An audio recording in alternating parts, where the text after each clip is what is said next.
A lot of this isn't going to make sense to you, and I'm sorry about that. I'm just gonna start at the beginning, with the house.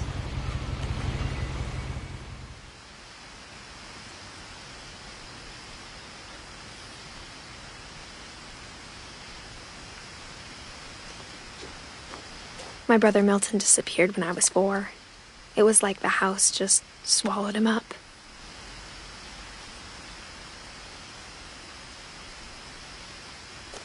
Someone had put up a chain link fence, but it looked like I wasn't the first person to hop it.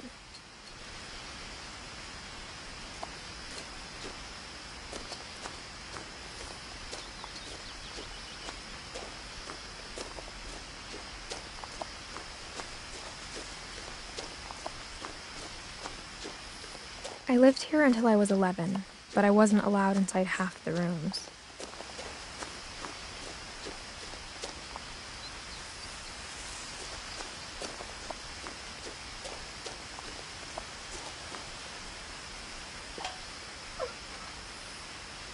Inside the mailbox were bills from 7 years ago, marked urgent, open immediately.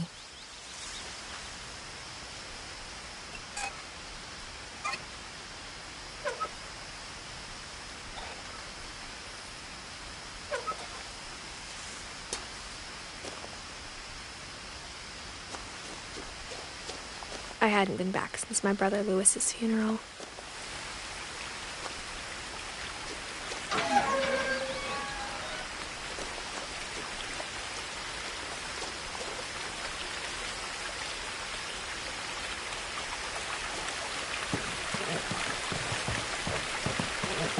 In her will, my mother left me a key, but didn't tell me what it unlocked. Maybe she thought I'd know. Or she thought that the mystery would be enough to bring me back.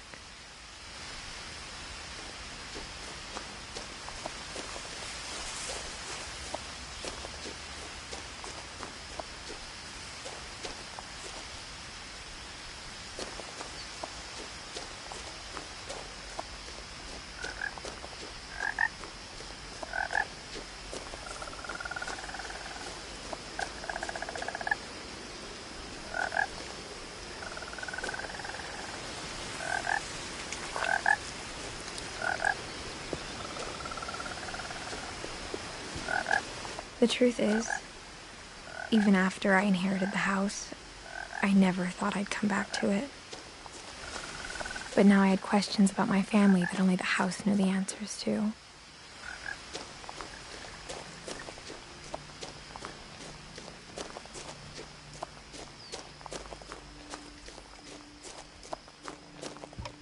The woods around the house have always been uncomfortably silent.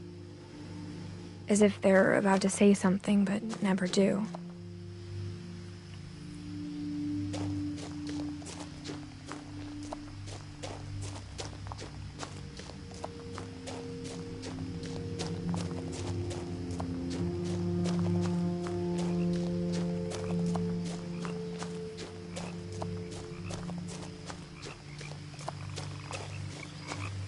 The house was exactly like I remembered it, the way I'd been dreaming about it.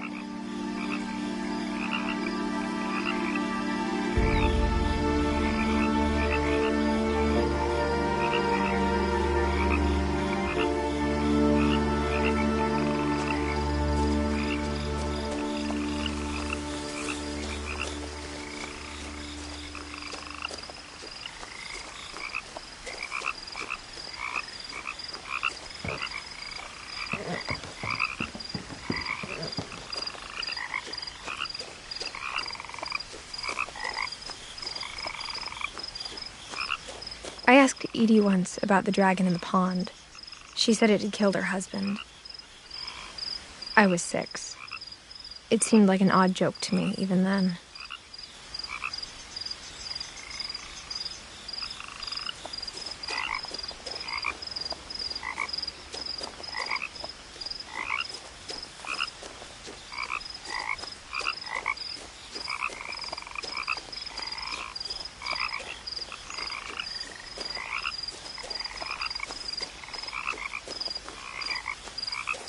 As a child, The house made me uncomfortable in a way I couldn't put into words.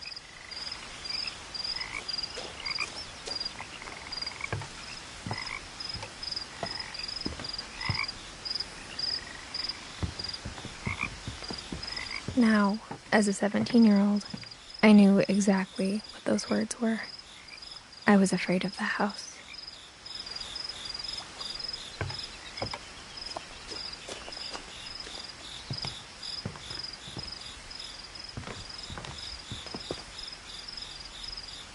I hoped the key might unlock the front door. It didn't.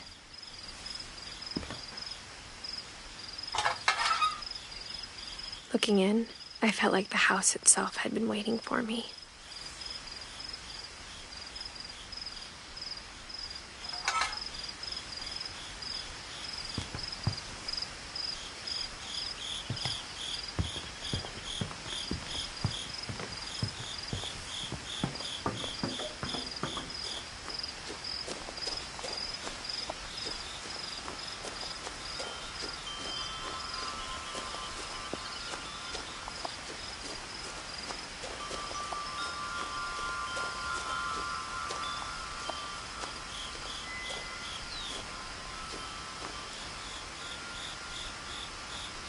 The house felt like it had always been here.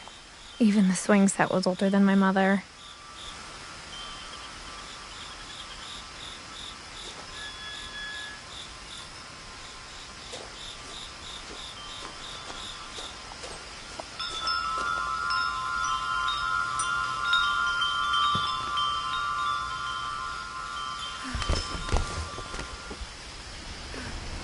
Crawling through the doggy door used to be a lot easier when I was 11.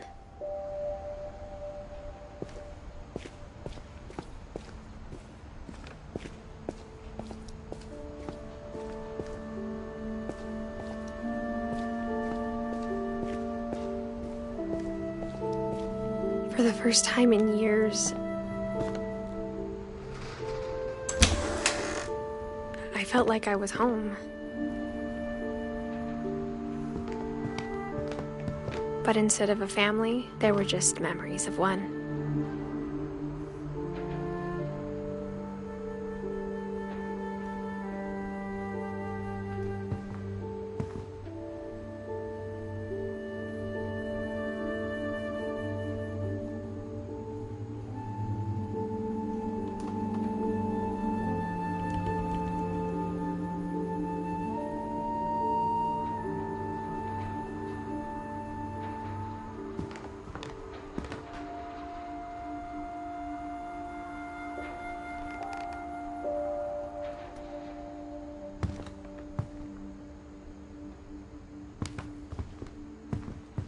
Like how only one restaurant would deliver to our house, so we had Chinese a lot.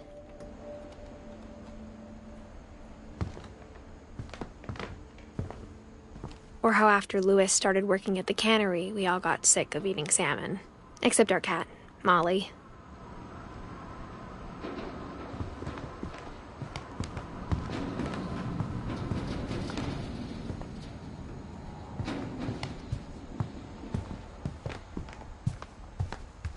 The table was still a wreck from the night we left.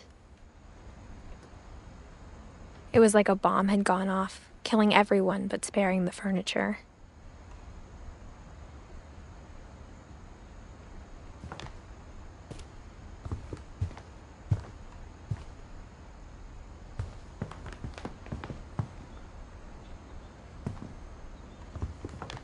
My mom was the only one of us who could imagine Great-Grandma Edie living in a nursing home.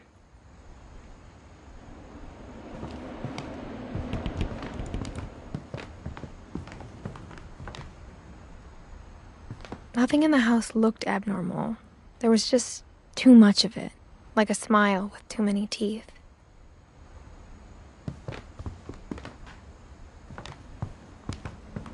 Even the fireplace had a story. Edie told me the bricks came from the original house, after it sank.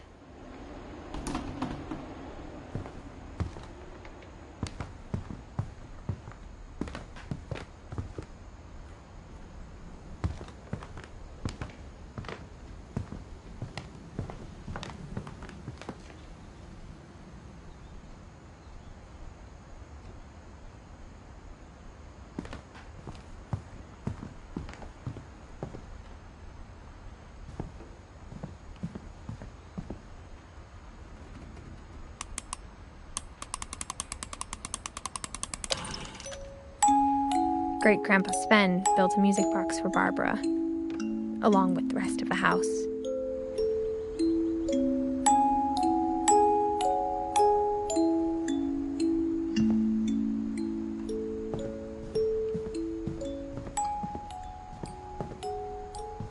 My mom wasn't much of an optimist, but she never stopped believing that my brother Milton was alive. A lot of things got left behind in the whirlwind of that last night.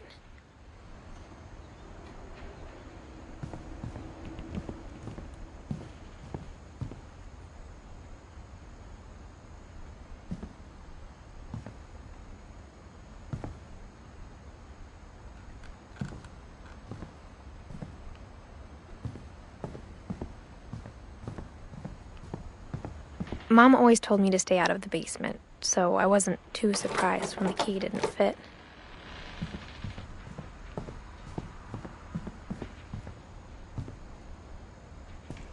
After Milton disappeared, Mom sealed up all the bedrooms. Then Edie retaliated and drilled peepholes.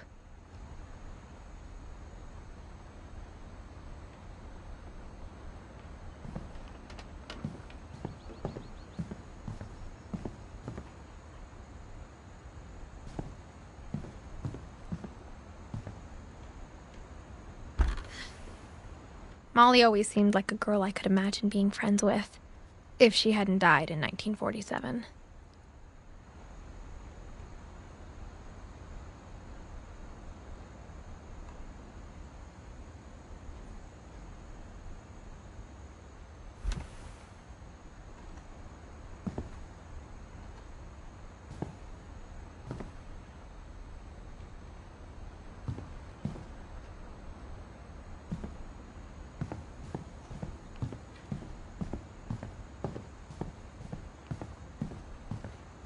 Whenever people ask me about my family, the first thing they always want to know about is Barbara.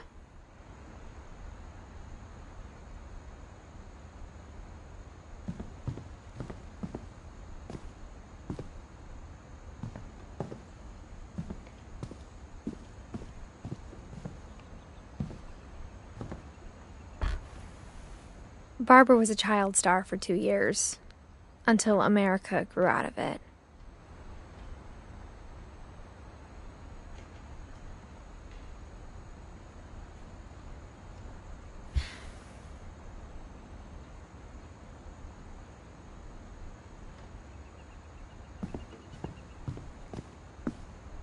Mom must have locked the third-floor stairs on the night we left.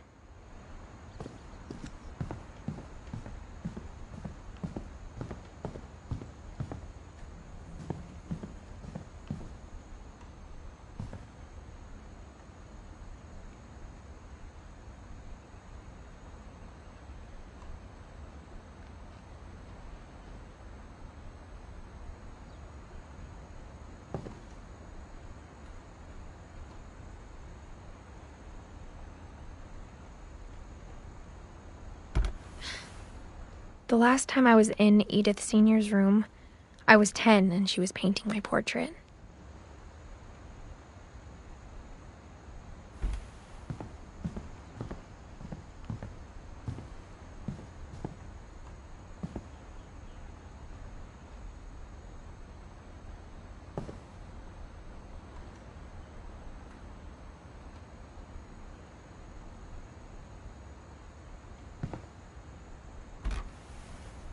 My Grandpa Sam spent 7 years sharing a room with his dead brother, Calvin.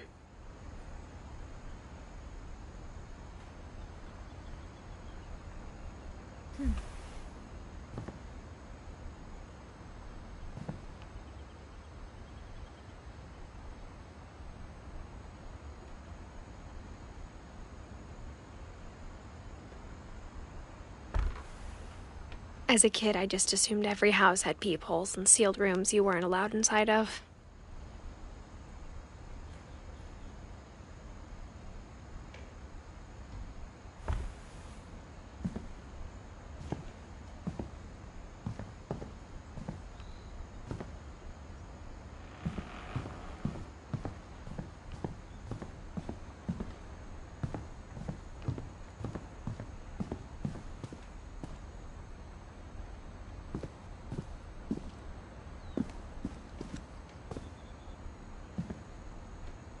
Edie's father, Odin, built the original house.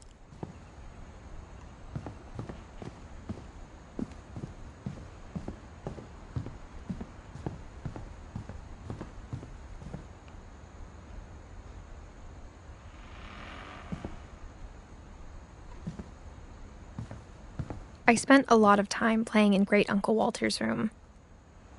I think my mom sometimes regretted not sealing it up.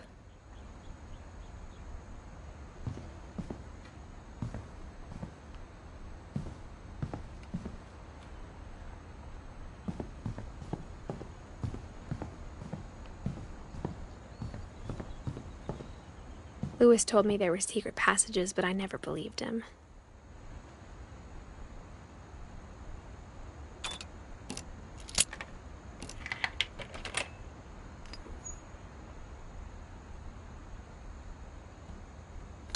Turns out, my mom was really good at keeping secrets.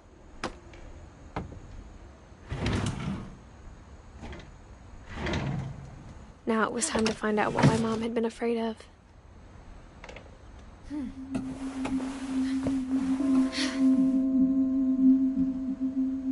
From the paintings on the wall, it was clear my brother Milton had been here before me.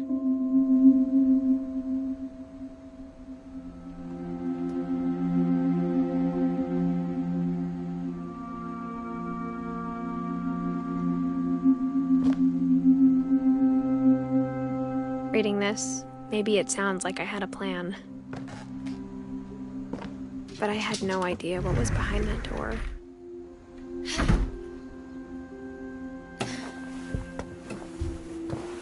Just like I had no idea where all this was gonna lead. I grew up looking at Molly's room through the peephole. Molly's gerbil had a tiny bedroom with its own even tinier gerbil cage.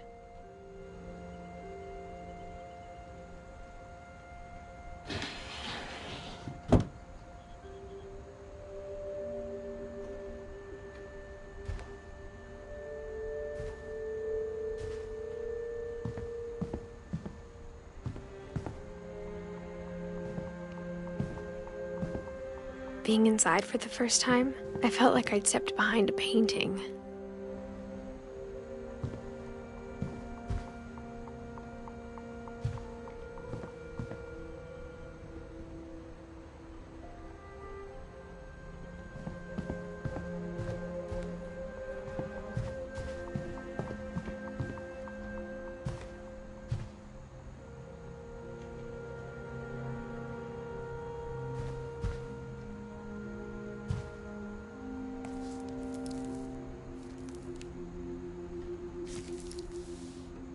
December 13th, 1947. Dear Diary, I'll be gone soon, but I wanted to tell somebody about what's gonna happen. It started when Mom sent me to bed without dinner. I woke up and I was starving, so I looked around for something to eat.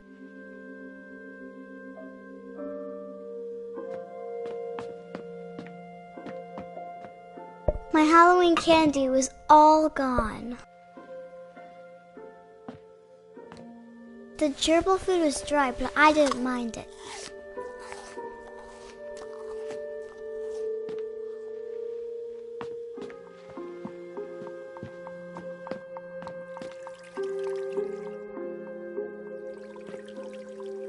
I thought about eating Christopher, but I held back.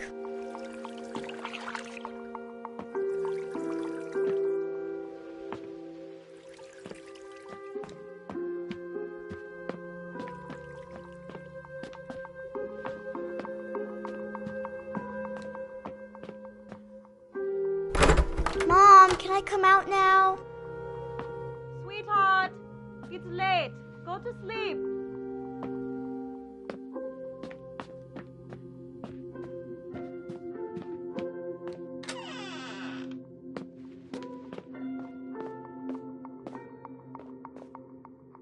I kept eating and eating.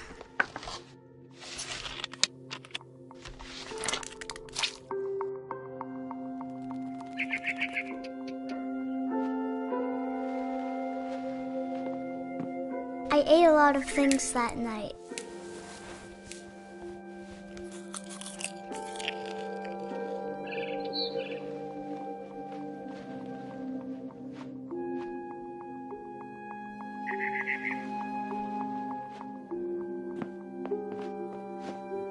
Then I heard chirping outside my window.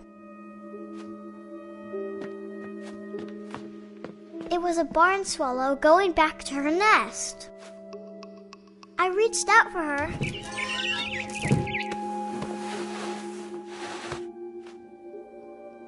And suddenly, I was a cat.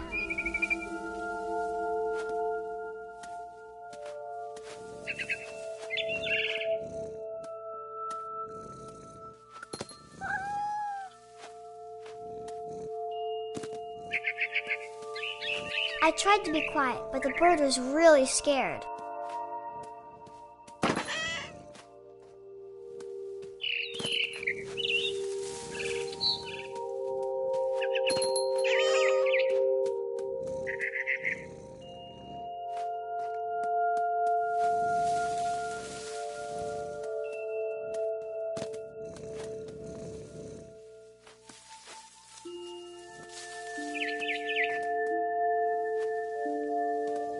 Mom and Dad didn't even look at me.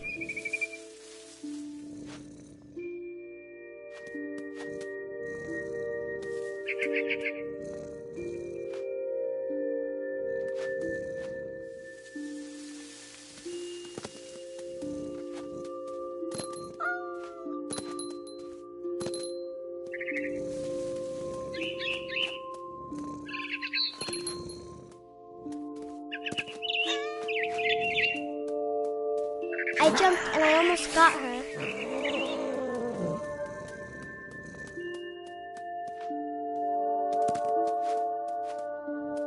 I could tell she was getting really tired.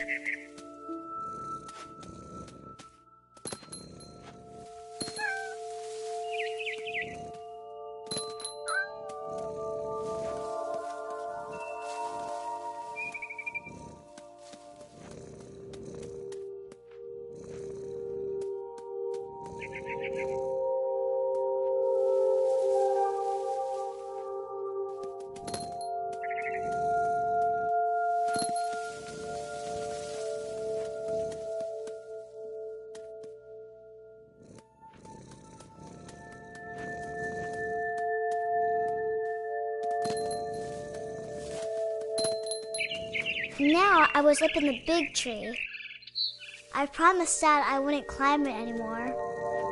All I cared about was eating that mama bird.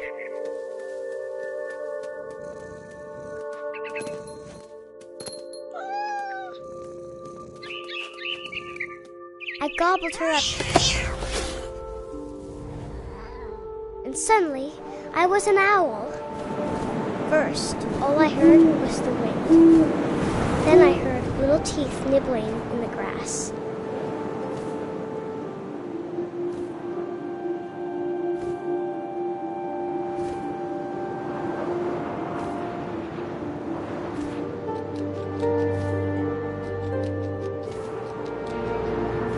Rabbits.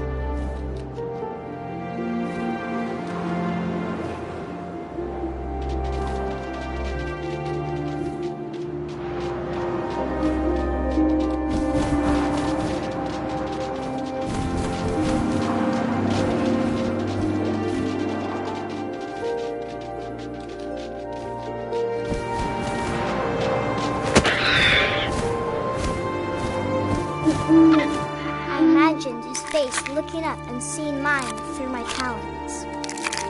I swallowed him up, and I didn't chew one bit. Then I flew off to find something bigger.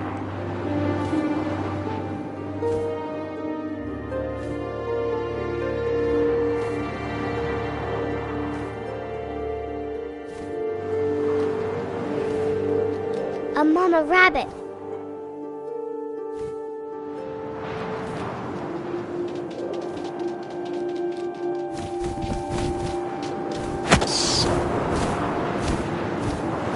She was almost too big to carry. I started choking, but I couldn't stop eating. And suddenly, I was a shark.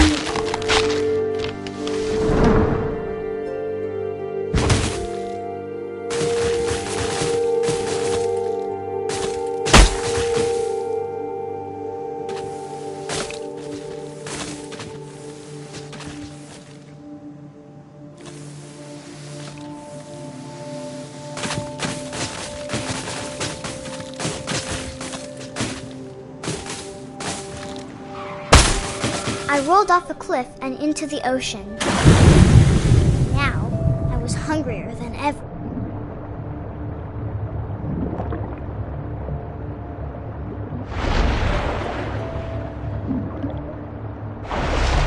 I wanted fat, juicy seeds.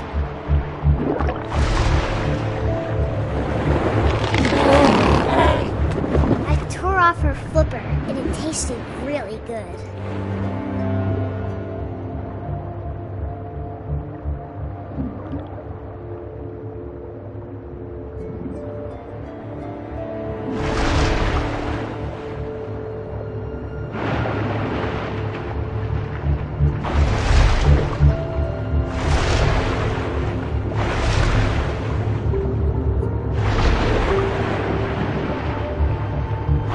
Grabbed on tight, but I was so hungry I jumped out of the water.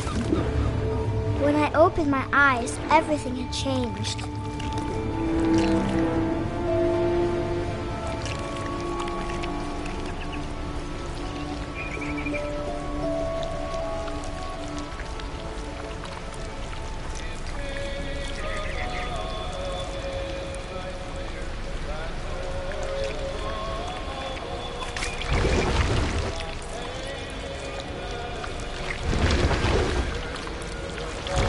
A monster, and I smelled people everywhere.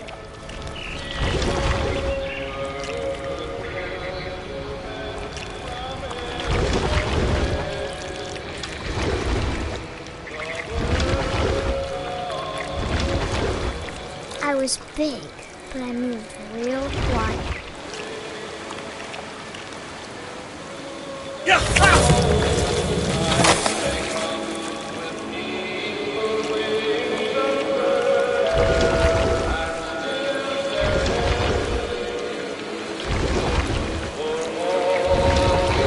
I wanted to stop, but also I didn't.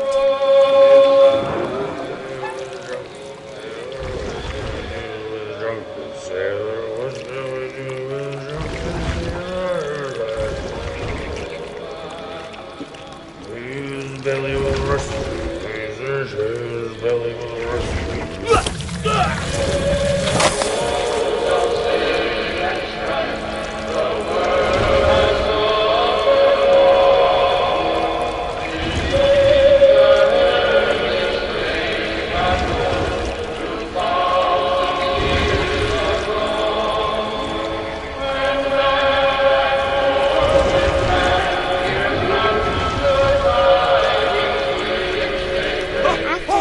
Passenger, I was still hungry, and across the water I smelled something new, something I had to have, so I swam towards it.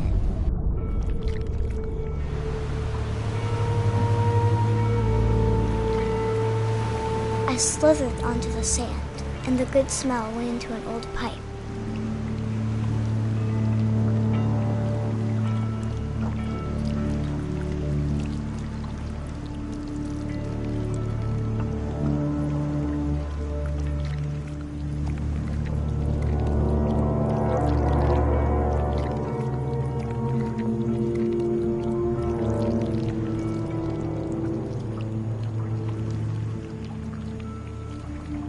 I got closer and closer.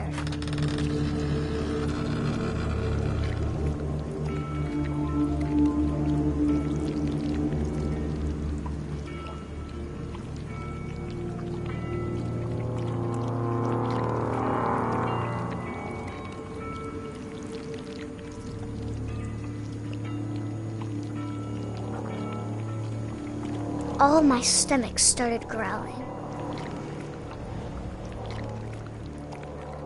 And suddenly, I was me again. I held my breath for a long time, but I couldn't hear anything. I think it's waiting for me to fall asleep.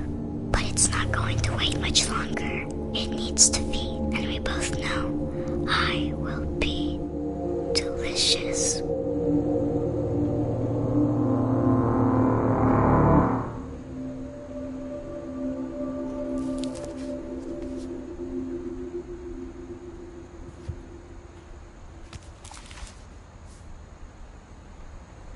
I'm not sure if I believed all of that, but I'm sure Edie would have.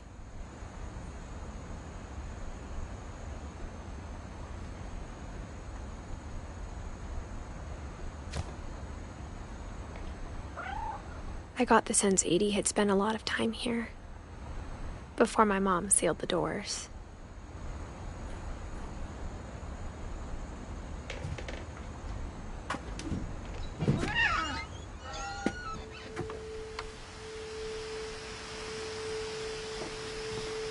This will be obvious later, but my mom never told me any of these stories. Edie would have, but Mom didn't like bringing up the past. Though, when we adopted a stray kitten, she was the one who named it Molly.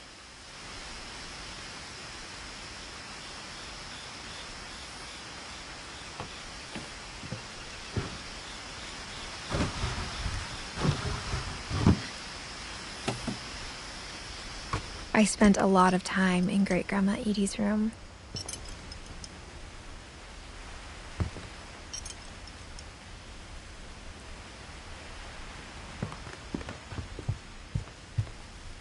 Edie gave a big interview about a mole man living under the Finch house. My mom was furious.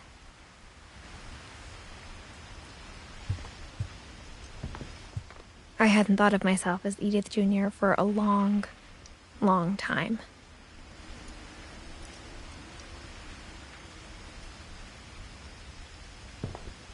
One summer, they evacuated the island, but Edie refused to go. For a few weeks, she was a celebrity.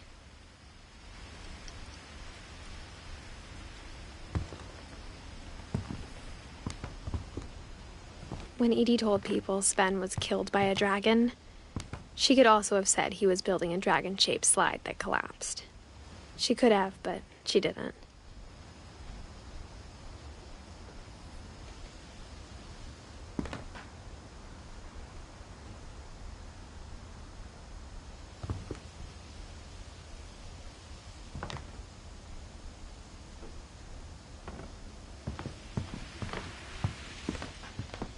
Even in her 90s, sometimes Edie seemed a lot younger than my mother.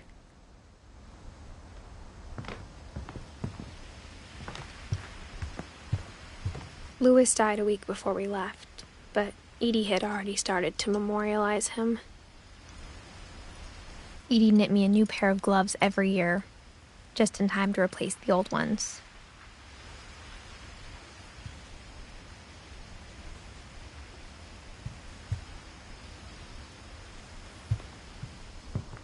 Her room was like a museum. For 500 years, the Finches have been famous throughout Norway for their fortune and misfortune.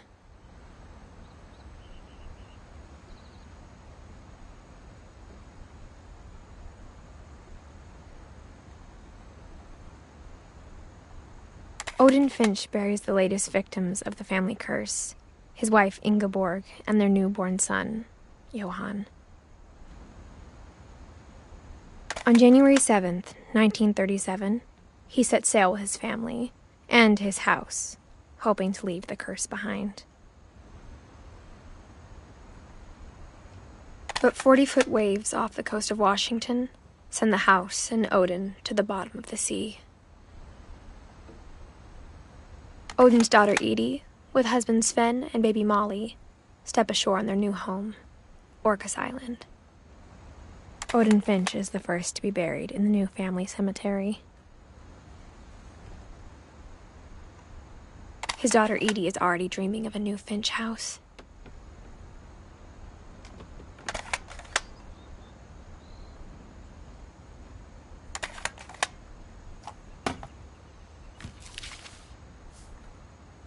Whatever's wrong with this family, it goes back a long ways.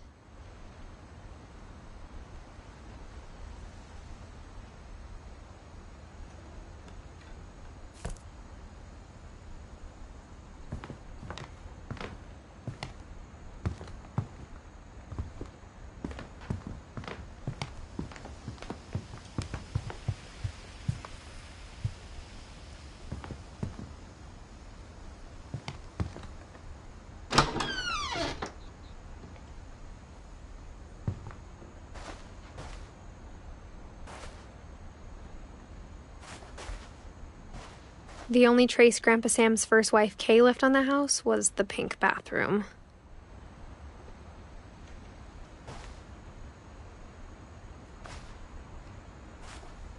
It was a pretty big trace.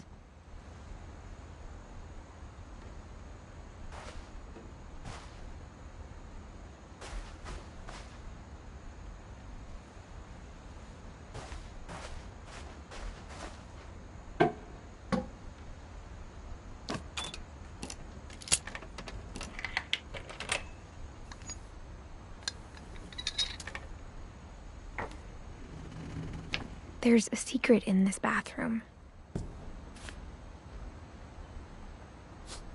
It's in the last place you would look.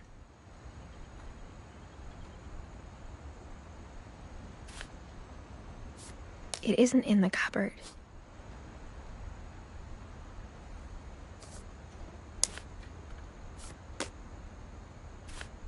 It's hidden in this book.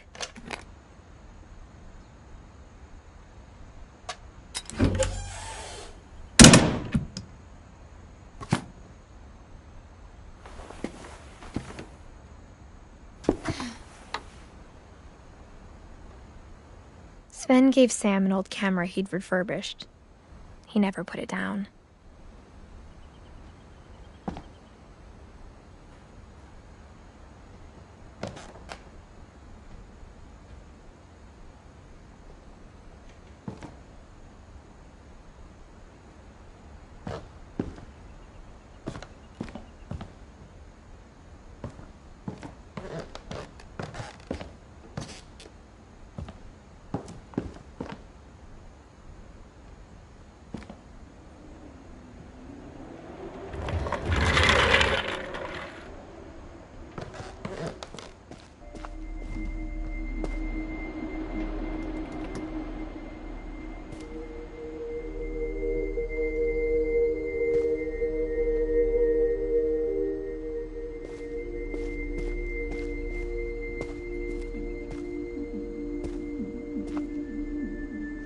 I knew Grandpa Sam had a twin, and that he never talked about him.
I guess my grandpa didn't like history any more than my mom did.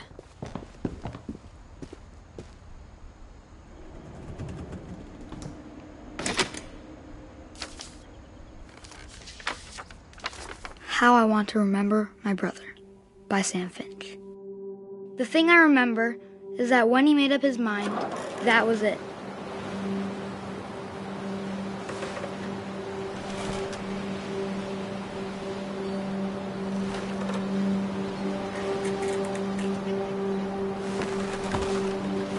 My brother said he'd die before he ate another mushroom, and he did.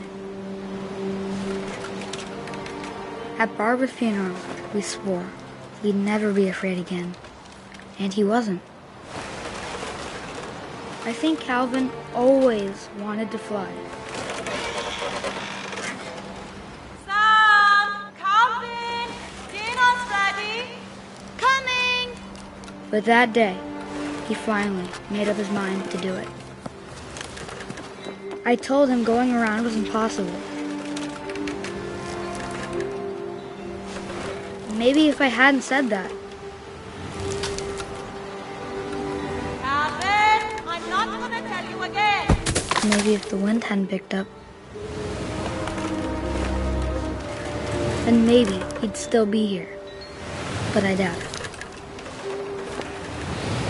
I think he'd already made up his mind. That's what I want to remember about my brother.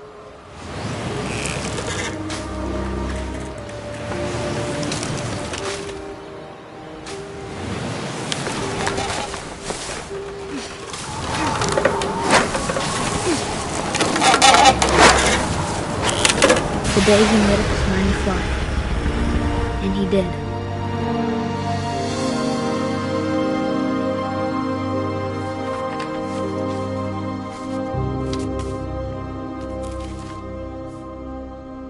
Calvin's story felt strangely familiar. When I was younger, I remember trying to do the exact same thing.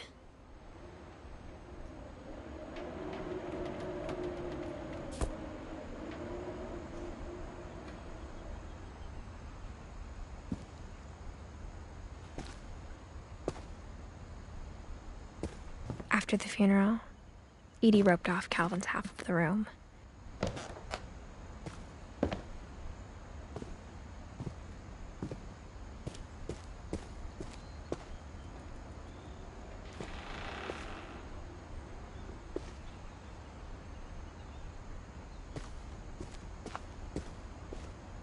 Mom said Grandpa Sam enlisted at 18 and never set foot in the room again.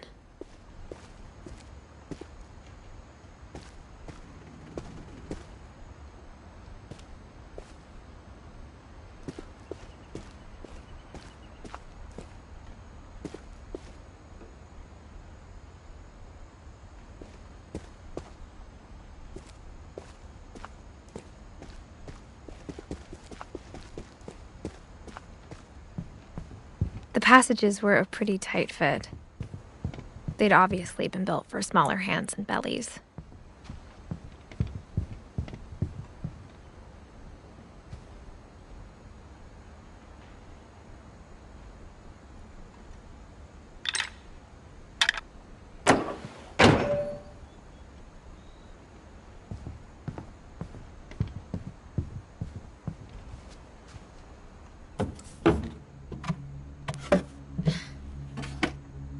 Growing up, I always thought of Barbara as a child star.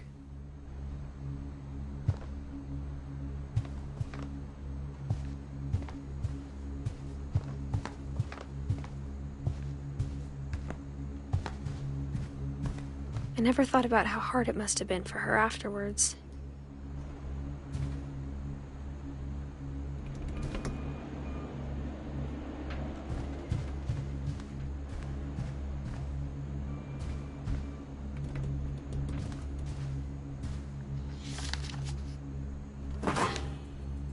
Of all the stories people wrote about Barbara's death, I'm surprised Edie saved this one.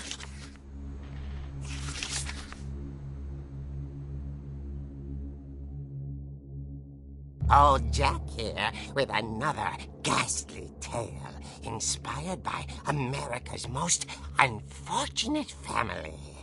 I'm calling it The Surprise Ending of Barbara Finch. As a child star, Barbara was famous for her scream. Now at 16, she was all washed up. A has-been. But in a lucky break, she'd been asked to perform her signature scream at a local convention for monster movie fans. It was just the boost her career needed. Unfortunately, her scream hadn't aged well. Getting better. I think you just need the right motivation. Her biggest fan and current boyfriend, Rick, was about to demonstrate when... Now that was a great scream. It was Barbara's father, Sven. He'd slipped into a table saw and had to be rushed to the emergency room. So Barbara got stuck babysitting her youngest brother, Walter. Her convention comeback was cancelled. Okay, I'm hearing frustration, but I'm not hearing terror. What if I tried... A gang of hoodlums in Halloween masks have been terrorizing Orcas Island tonight. Police are urging residents to... That came from the basement. You're right! Also, I loved your delivery on that. Why is your basement door locked? Because my dad likes making puzzles and secret passages. There's a key hidden in the music box. The secret is to keep winding and winding until finally the key pops out. Thanks, babe. I'll be back in a sec.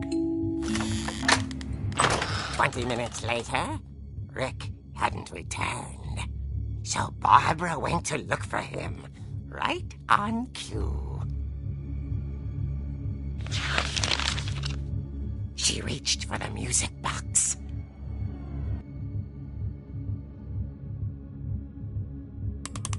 And as she wound the key, she listened for Rick, but the house was silent.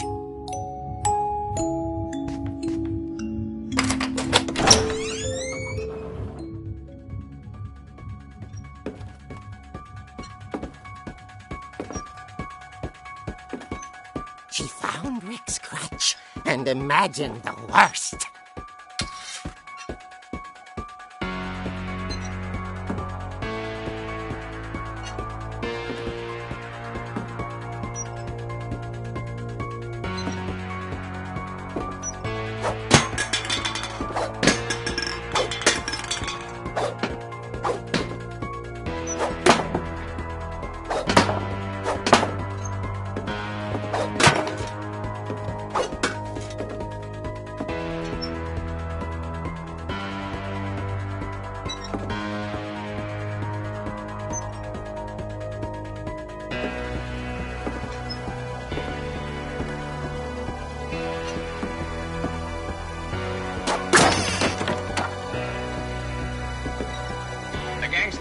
Infamous Hookman killer, Dr. Carl Hamill, who impaled and then ate his family 10 years ago tonight.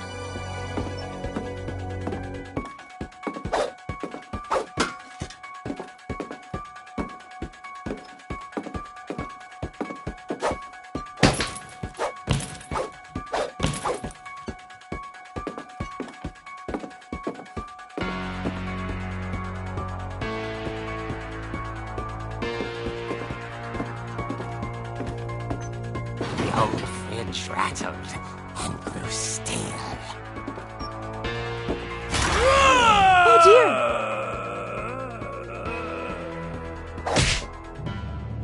Oh! Rick? Barb, relax. I was just trying to scare you to help you find your scream. Well, I'm not scared, Rick. I'm furious. Then act furious. All I'm getting from you now is that you're hurt and confused and you're... She threw him out, but she kept a little something to remember him by. Barb, have you seen my other crutch? And she was still holding it when she fell asleep watching the late picture show. Hours later... Barbara! Walter, what's going on up there? Ah! Okay, I'm coming up, but if this is a trick, you're dead, Walter.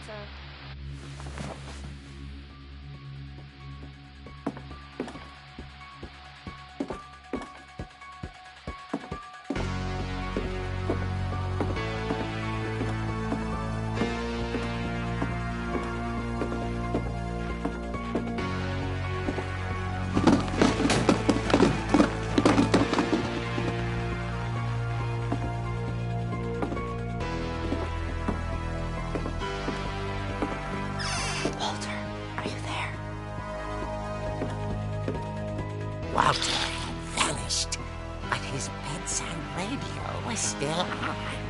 Orcas Island police describe the man as 6 feet tall, with a steel hook for a hand. Residents are urged to lock all doors and windows and notify the police of any suspicious activity. Barbara turned, saw the hookman, and was speechless. He was quite smashing.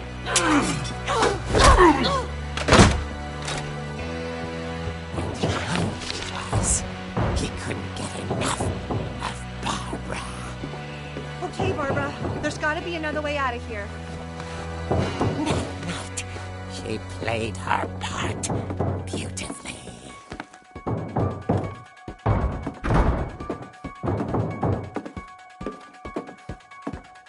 She thought about abandoning Walter, but just couldn't do it.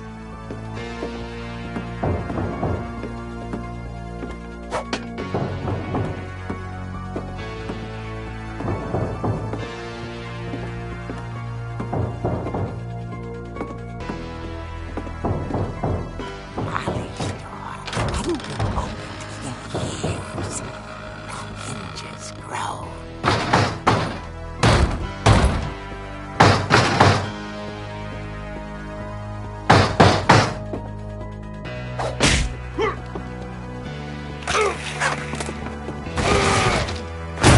He wasn't moving, but she sensed the story might not be over yet.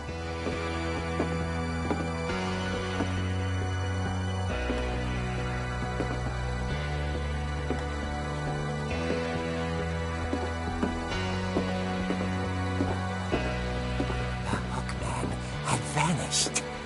She listened for his breathing, but all she heard was...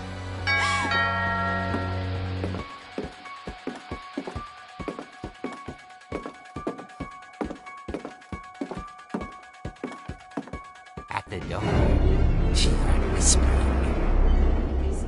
It was coming from inside the house.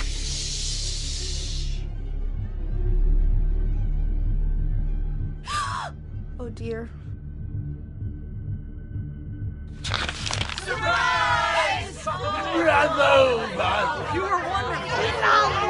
The monsters had come to surprise her.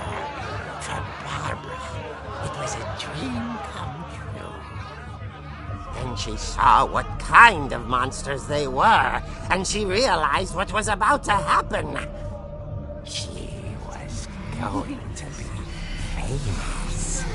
And with her final breath, Barbara Finch gave the performance of her life.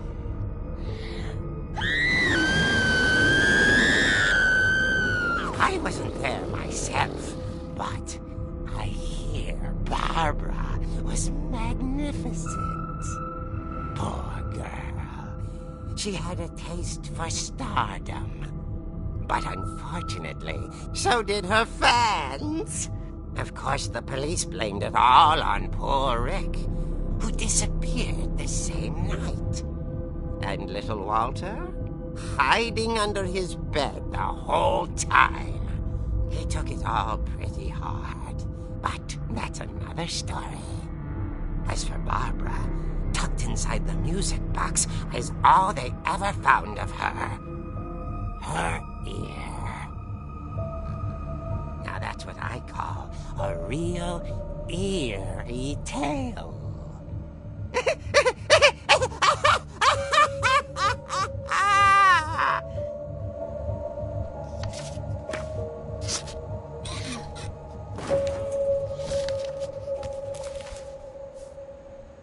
Edie told me all Barbara wanted was to be remembered, as absurd as that comic was. Maybe what Edie saw was a happy ending.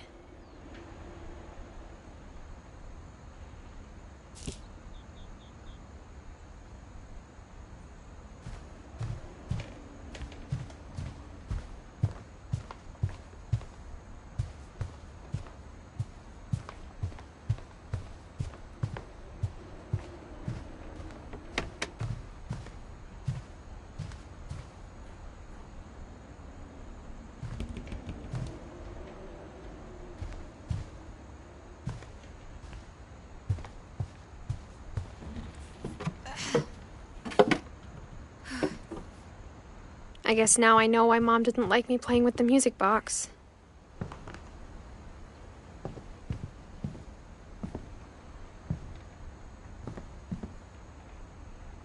It's funny. All those times I played with the music box and never found the basement key.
Mom said the basement was off limits, unless I wanted another tetanus shot.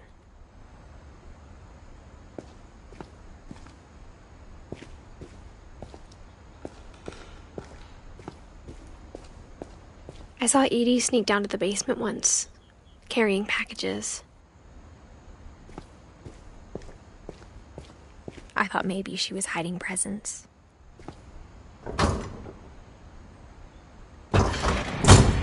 It turned out she was hiding a lot more than that.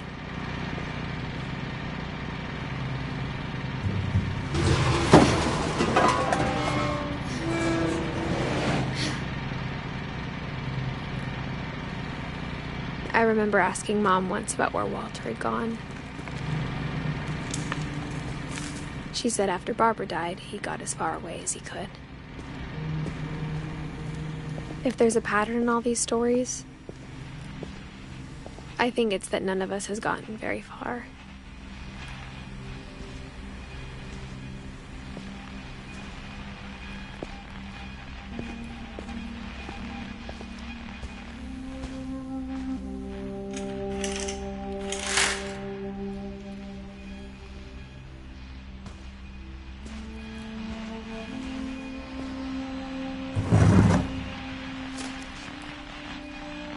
Goodbye, everyone.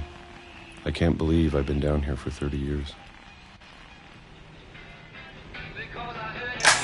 On that first day, after the shaking started, I didn't think I'd survive a week.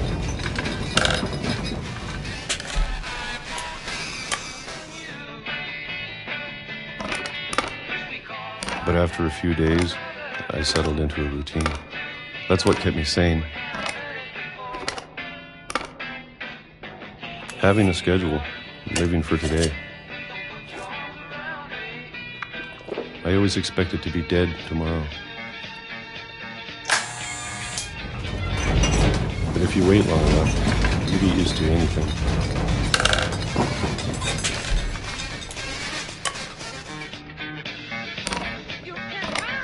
Even a monster on the other side of the door starts to feel normal. Almost friendly.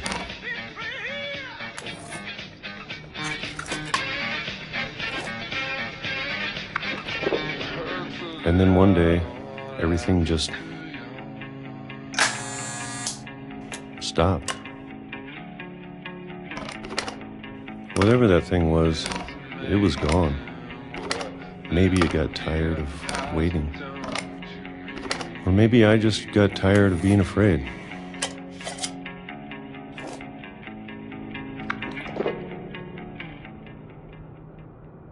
It's been a week now, the longest in 30 years. I'm done waiting. I have to leave while I still can.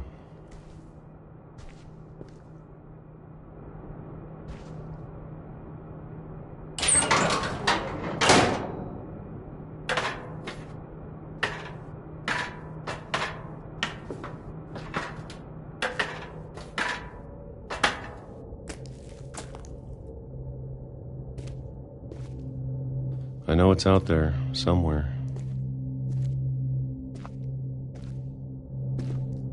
Whatever killed Barbara and Molly and Calvin.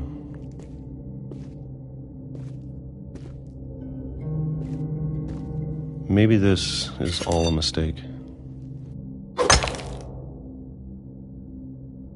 But I need to stop living the same day, even if it kills me.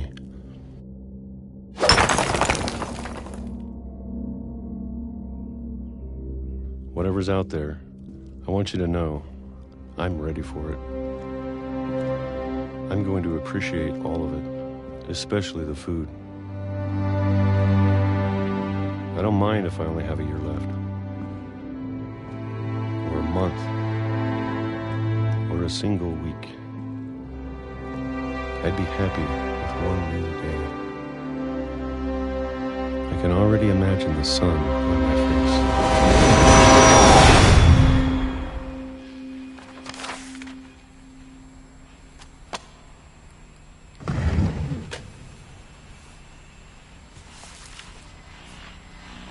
Walter died when I was 6. I can't believe my mom never told me he was down here.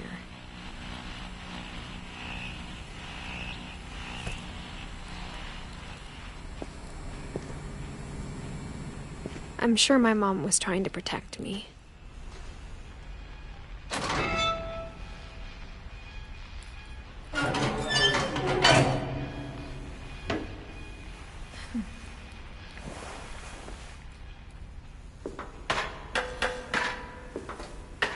Maybe she was afraid I'd end up like Walter. But if she never told me about an uncle under the house, I can only imagine what else she was hiding. I don't want to make the same mistakes she made. Trying to bury something that's still alive.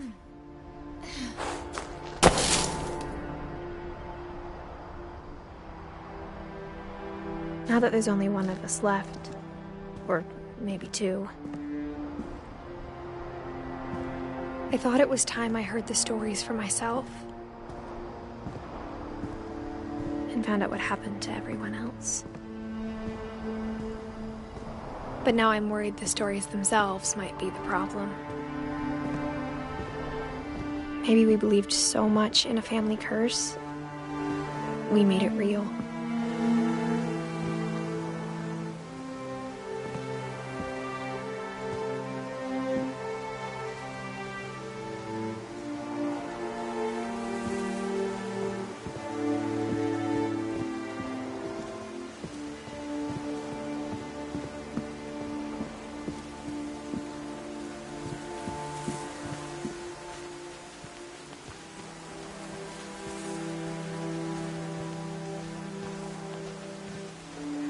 I don't know if I should even be writing this.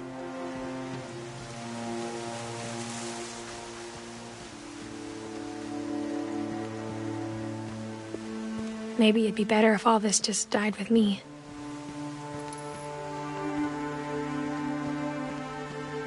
But I thought you should know about your family.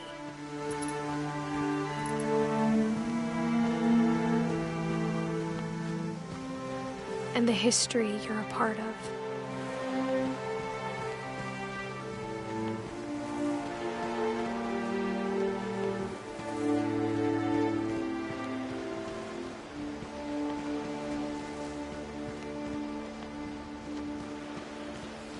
Though to be honest, I feel as lost as you probably do right now. I think the people in these stories believed them, for what that's worth.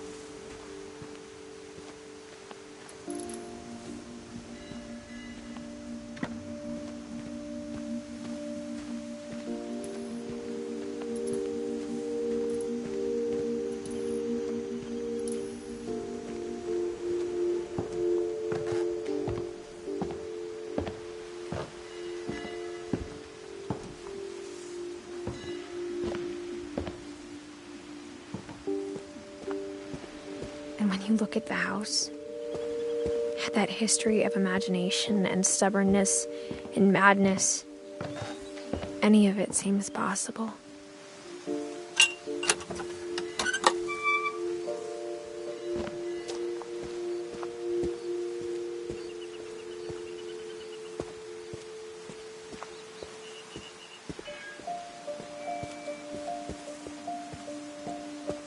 I think we've been surrounded by death for so long, we've just gotten used to it. What kind of family finishes building a cemetery before starting the house?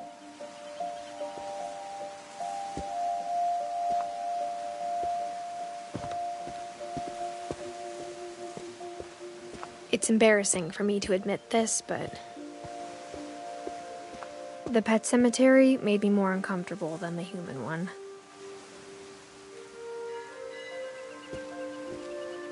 Three of the gerbils were mine, and 2 had been my fault.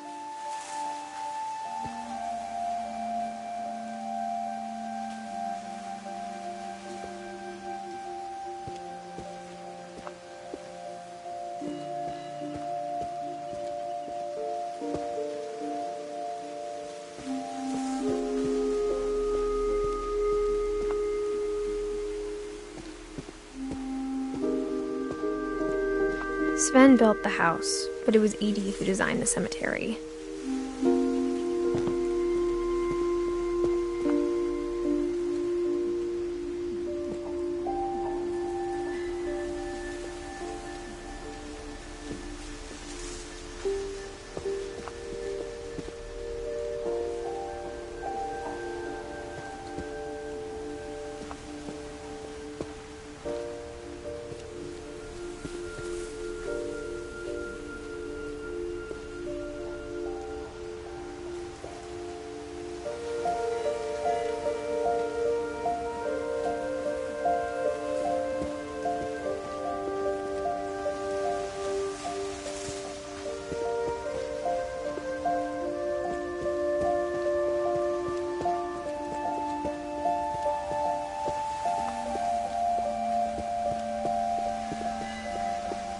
I'm sure Odin's monument had been Edie's idea. My mom was always trying to move on, but for Edie, the past never went away.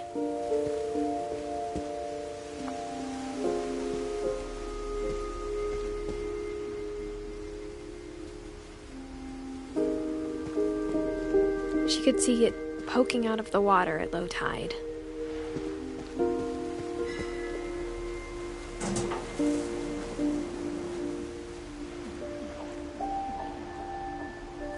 Edie said she dreamed about the old house every night.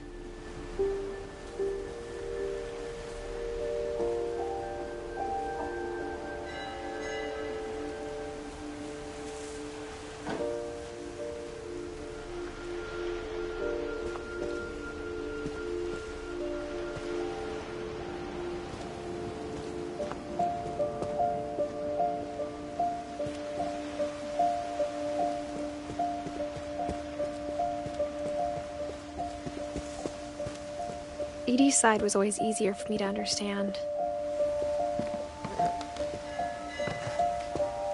But the older I get, the more I can see where my mom was coming from. Her dad had been pretty strict, but it wasn't enough to save her brothers. She was just trying to do better.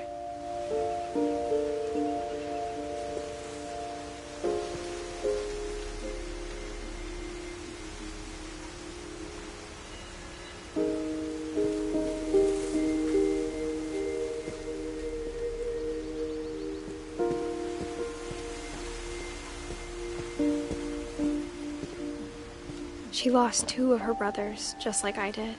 I get why she tried so hard to protect us.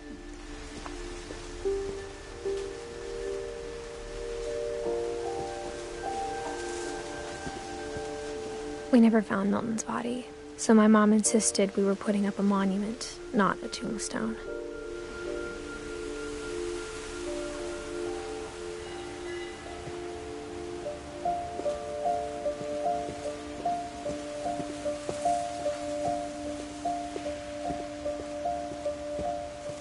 There's so many things I wish I could ask my mom now. Part of me thinks this is what she wanted all along. For me to come back someday and find everything out for myself.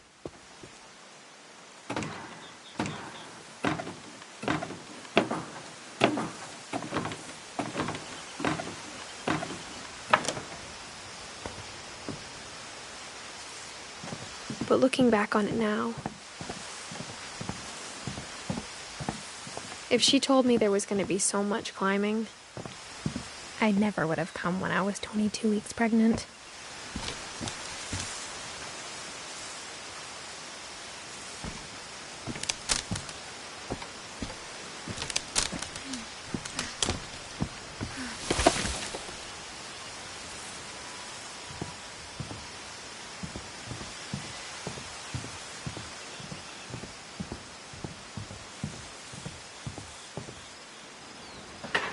I never met Grandpa Sam, but I think he and my mom had a lot in common.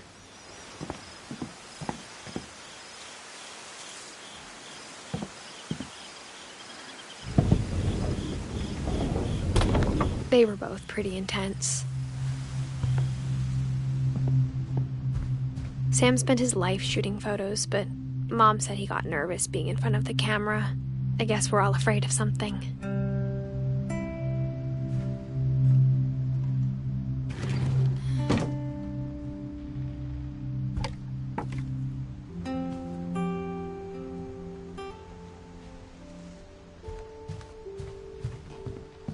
Instead of hiding from death, Sam seemed to go out of his way to meet it.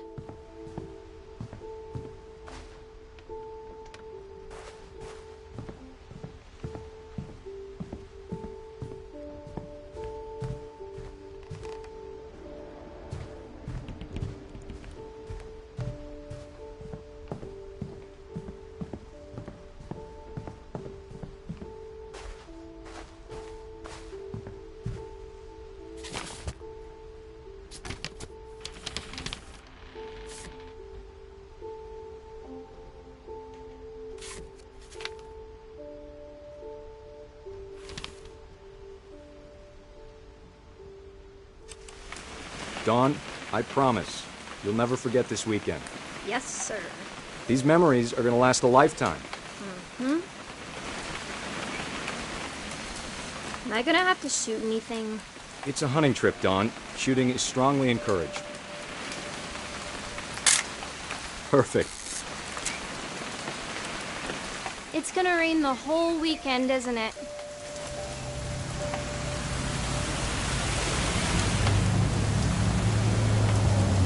I will never forget this weekend, Dad. That's the spirit. Okay, got it. I'm gonna take some pictures, okay? Just be careful. That camera's older than you are.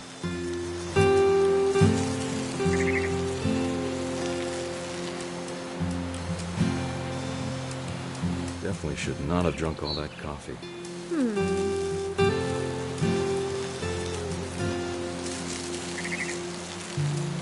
Hey! That's a keeper. Nothing quite like being outside. I'm just saying, I'm not always gonna be here, Dawn. You'll need to remember this stuff, if you want to survive. I'll be fine, Dad. You know who else thought he was gonna be fine? Some guy who died. Dawn, I'm being serious. I know, Dad. You're always serious.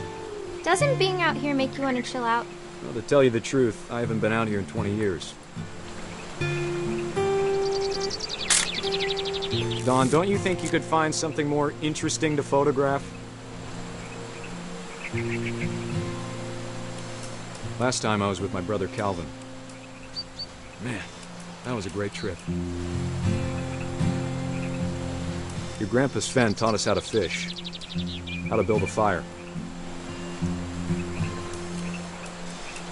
We found an old logging trail where deer ever... Dad! Good eyes, Dawn.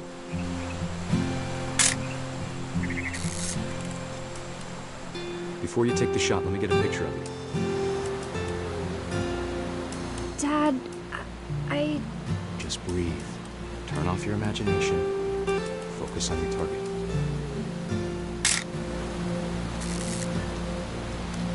Let me get behind you. Do I have to do this? Dawn, you don't have to do anything. But if you want to survive, you'll need to be strong.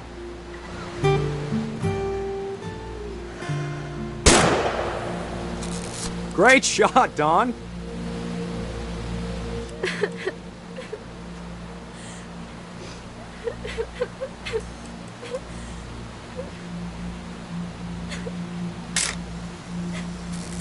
I'm proud of you, Dawn. Always remember that, okay?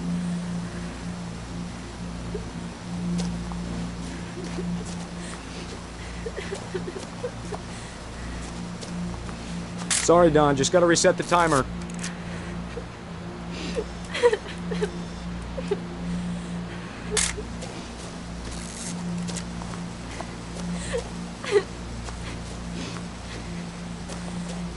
Dad, it's twitching. I think That's it's totally normal, Dawn. Just focus on the camera. Try not to think about— Dad!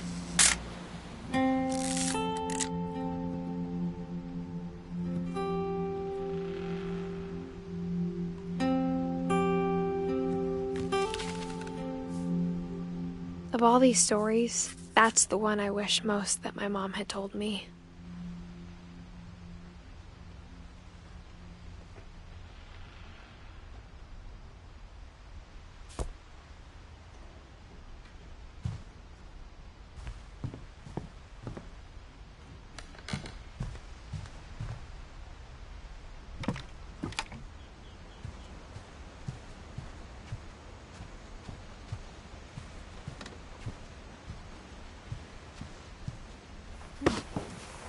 After Sam died, my mom and Edie got really close. They'd both lost a lot.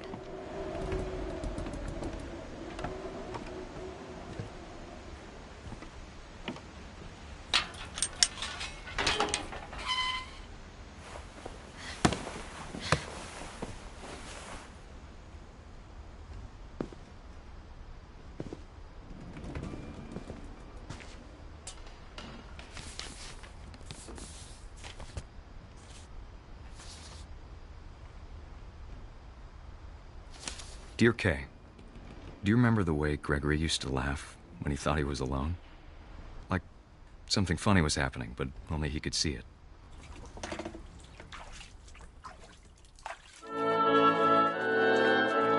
I think he saw things the rest of us don't.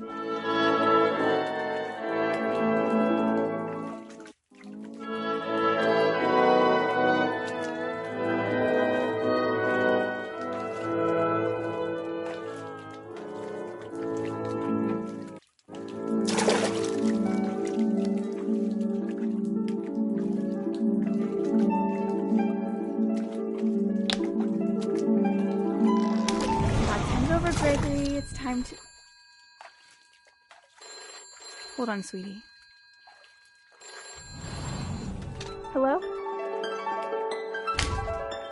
Sam, I told you I don't want to talk right now.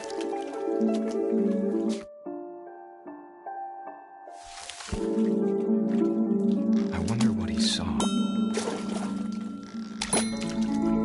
What his world was like.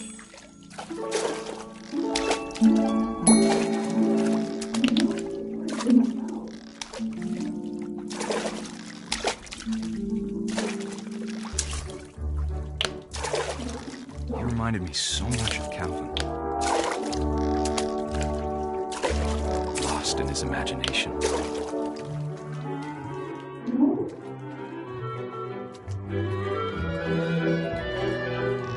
Whatever it was he saw.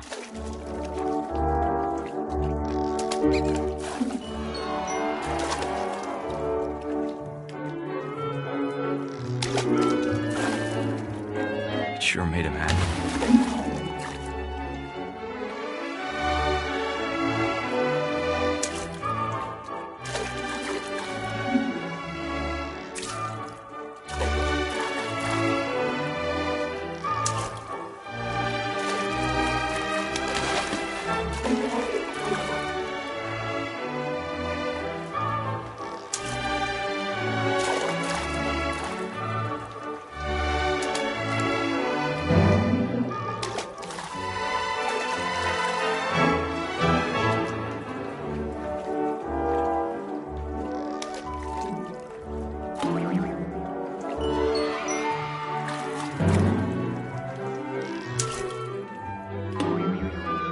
I know how silly it sounds.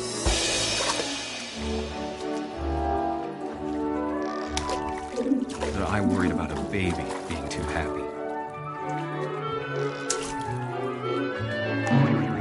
But I could feel him slipping away.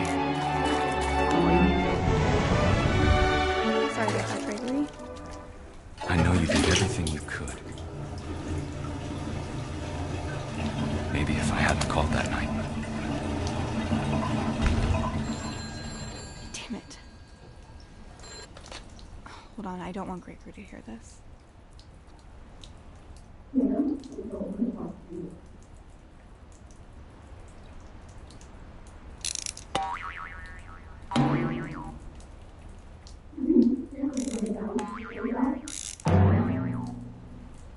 I wish he could have told us about the world he saw.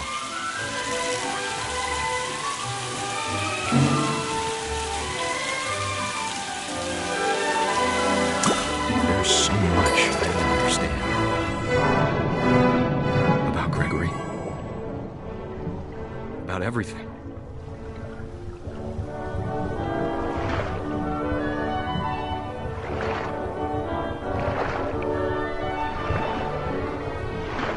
Know what happened wasn't your fault.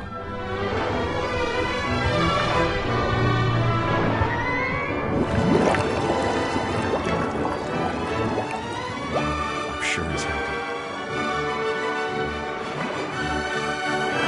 And he'd want you to be happy too. Good luck, Kay. Love, Sam.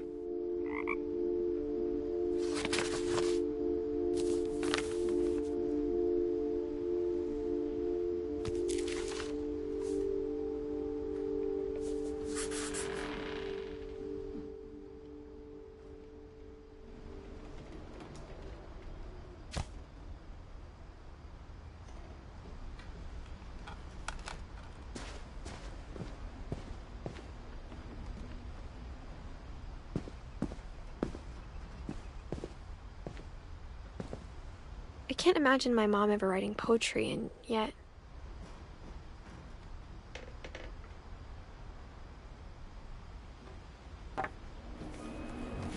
A poem for Gus, who always said the wedding was a bad idea.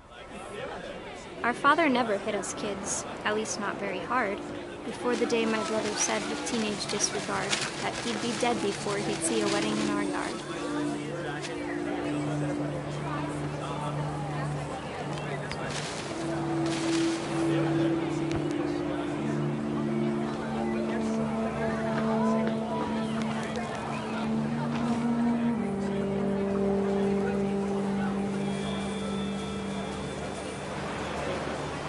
My father made him come, of course, but Gus stood far apart, just flew his kite and bottled up the storm inside his heart.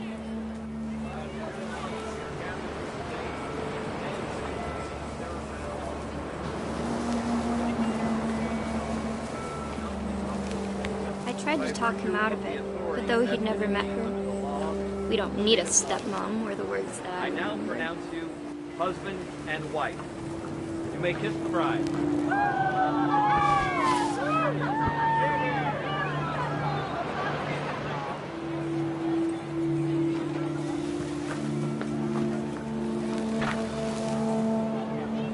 When the time for photos came, Dad ordered him to come here. But Gus declined, and as a sign held up his middle finger.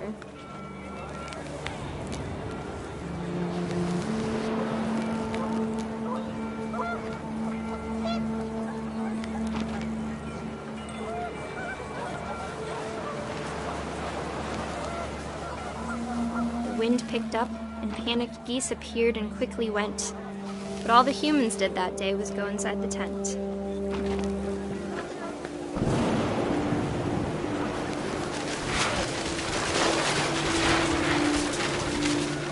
The rain came down in buckets then, but no one seemed afraid that nature might destroy the tent our dad had crudely made.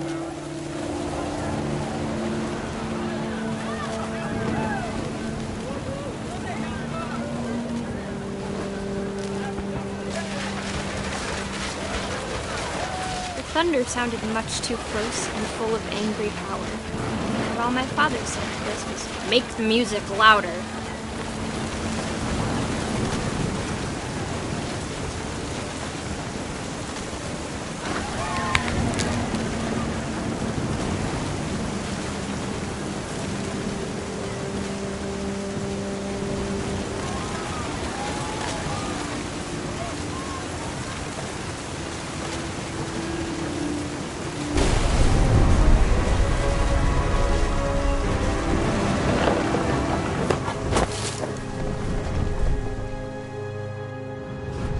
wish that I could truly say I thought about you on that day.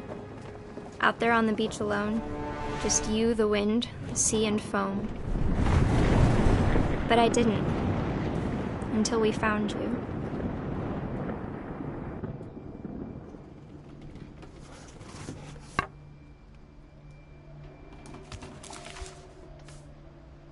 She never talked about him, but Mom told me once if I was a boy, they were going to name me Gus.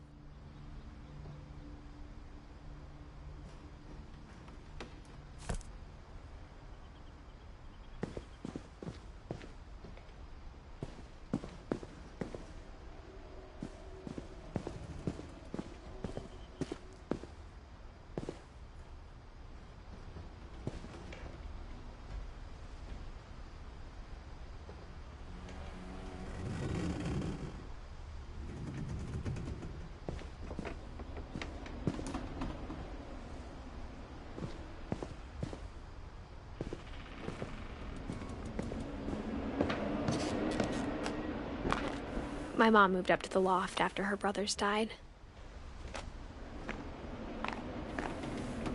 At the time, it was as far away as she could get.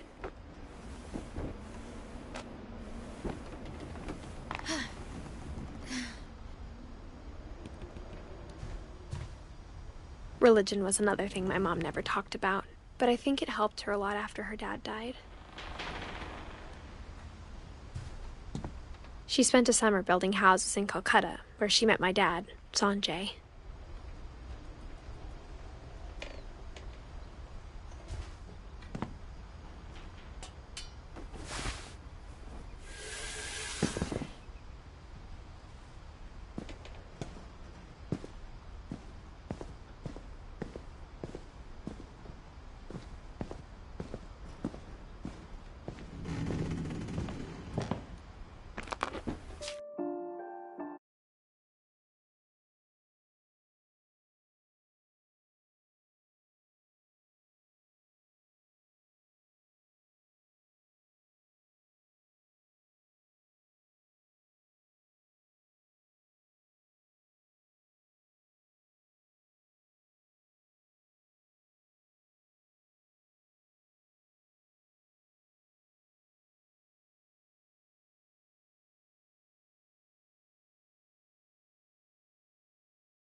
My mom moved to India a week after graduation and got a job teaching English. Louis was born a year later.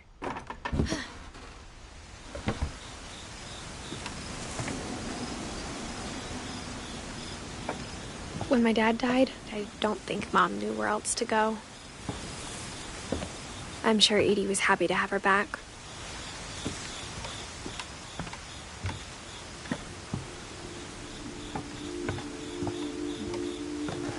The house had to get a little bigger, but Edie was used to that.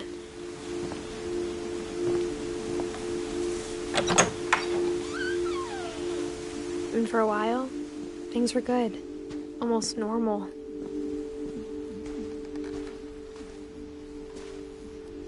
But it didn't last.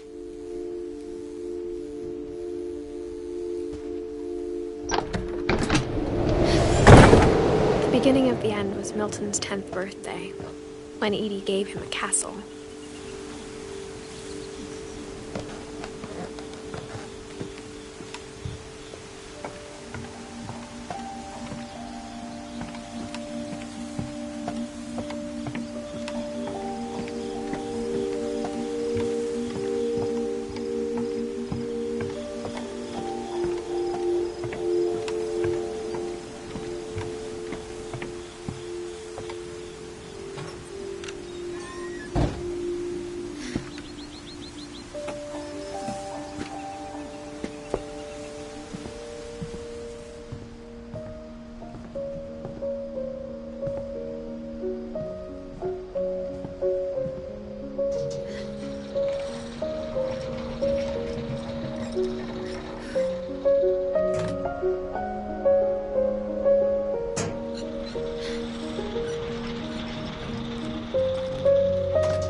Milton Finch in The Magic Paintbrush.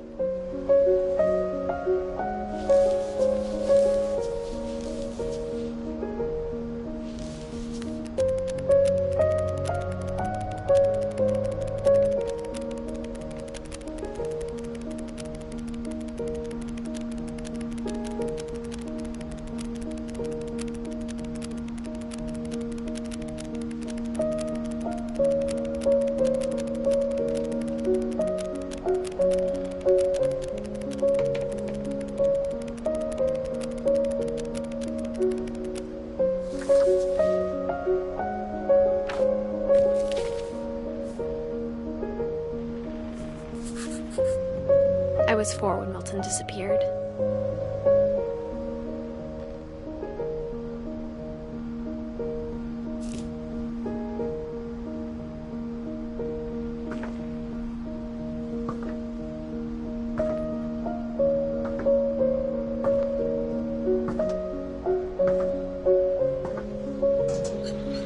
Mom spent months searching for my brother.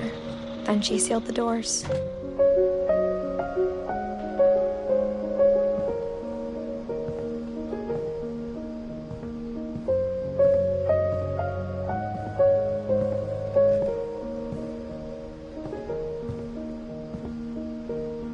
Whatever Milton had found in the house, Mom didn't want it getting out.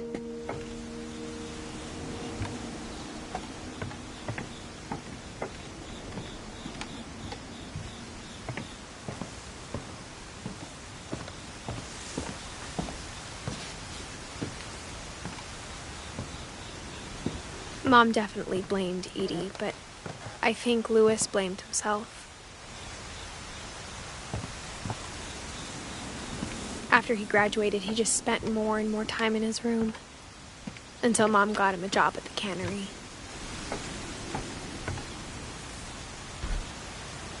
Everyone always told me to stay out of Louis's room, except Louis.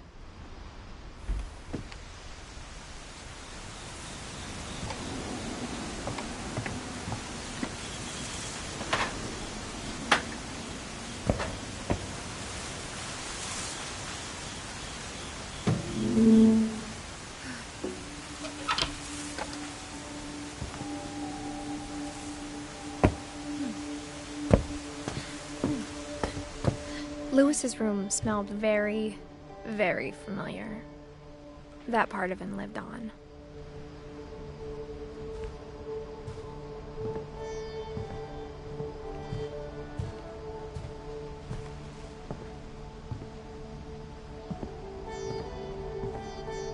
Louis and I spent a lot of time playing games together, but he was surprisingly bad at them. He died a lot.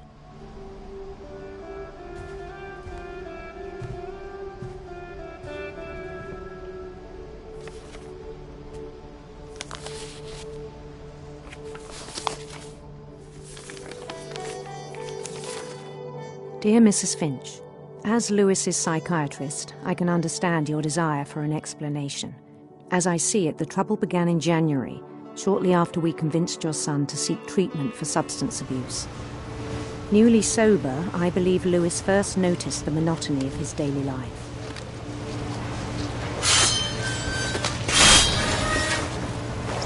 He kept working at the cannery, but he withdrew part of himself. In our sessions, I saw the same behavior. His mind began to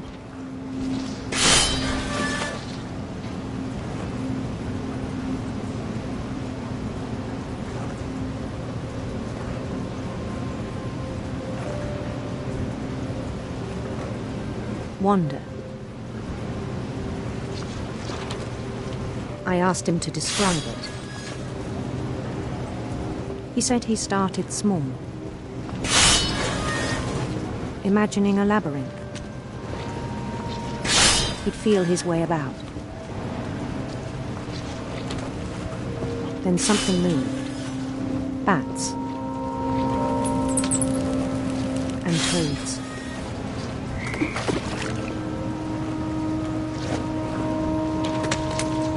And things that have not names.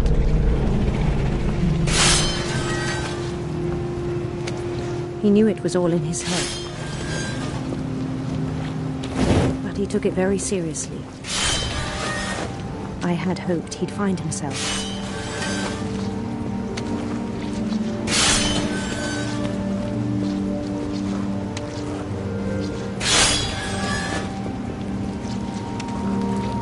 But he found something more. I worried about him then. Daydreaming at the cannery.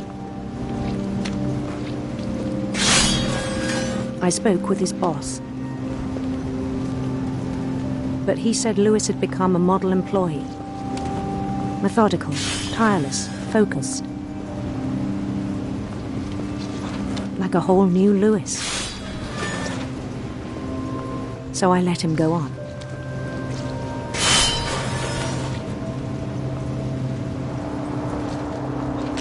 I even encouraged him. It seemed very promising at first. He told me he'd made a new friend.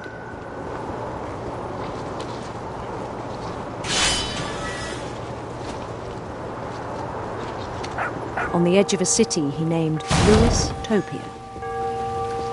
He built the city up slowly, brick by brick. Then he made musicians.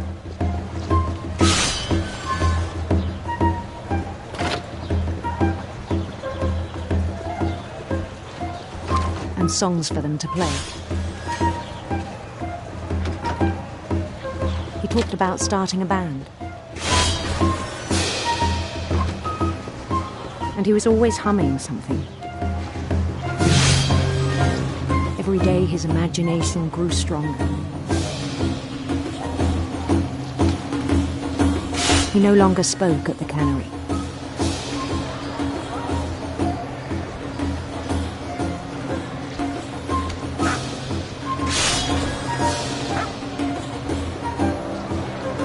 But his chopping was as reliable as ever. Then one day it struck him that all the cheering crowds, even the stones under his feet, were all in his imagination, so he could do whatever he wished.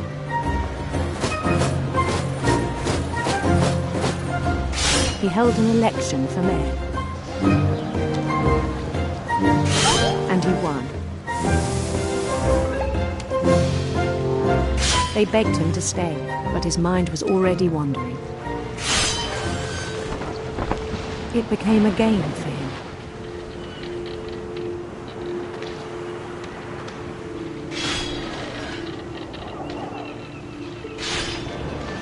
He'd conquer a city, then immediately push on. New Louisville.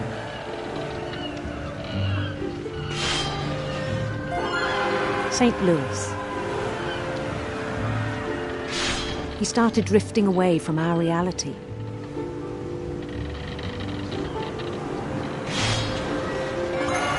Minneapolis, until one day he forgot to go home from the cannery.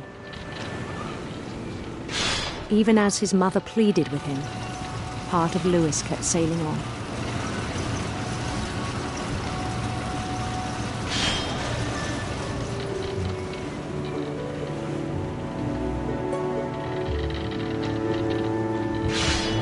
In Lewisburg, he heard rumors of a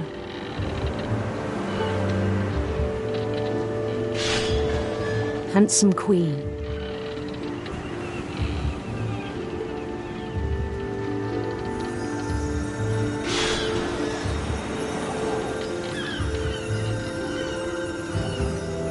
The queen was on her own quest for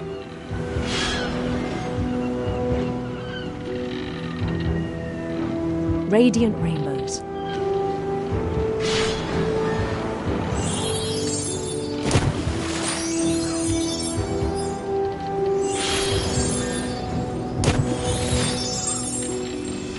He followed the sound of her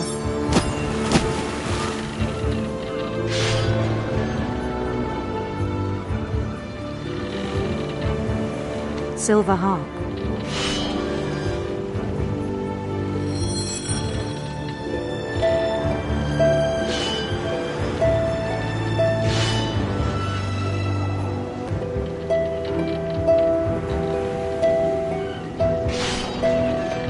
His chase led him to a golden palace east of the sun and west of the moon. Even then, his logic remained sound.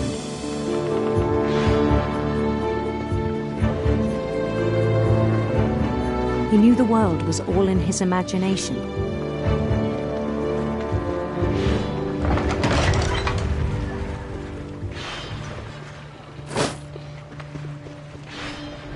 But he was so proud of having created it.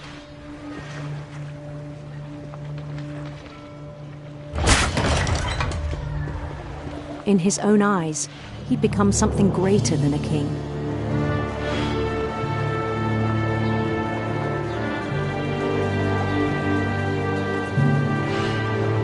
For someone who'd never known success in the real world, I think it was overwhelming. And then it struck him that the real Lewis was not the one chopping salmon, but the one climbing the steps of a golden palace.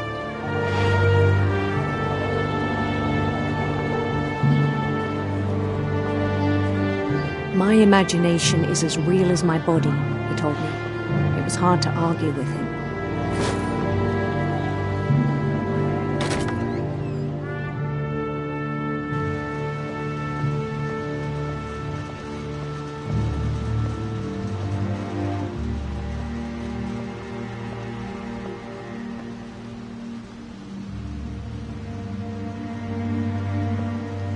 He began to forget the world we know.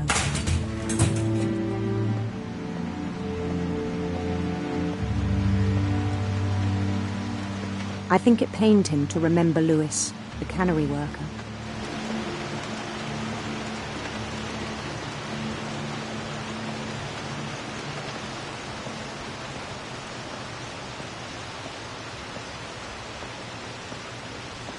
He began to despise the man with a royal contempt.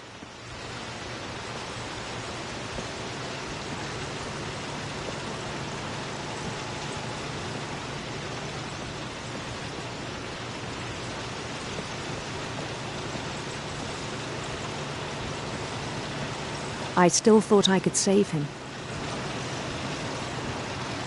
Even after he said he was being crowned king over all the lands of wonder. The palace would be packed with his companions.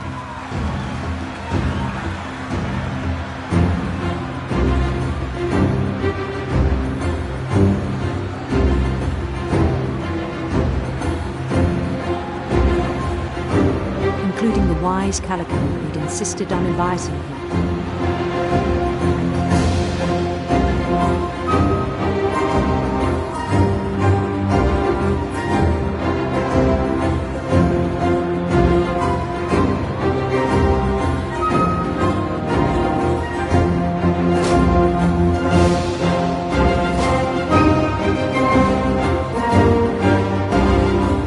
His queen waited, holding his crown.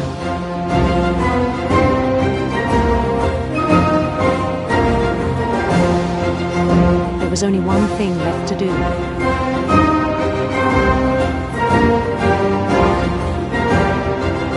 Bend down his head.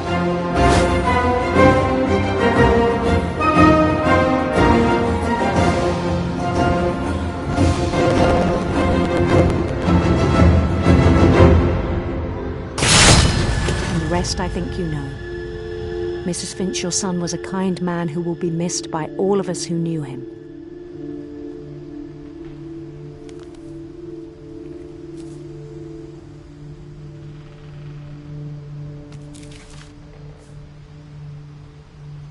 My brother was really cool. I wish you could have met him.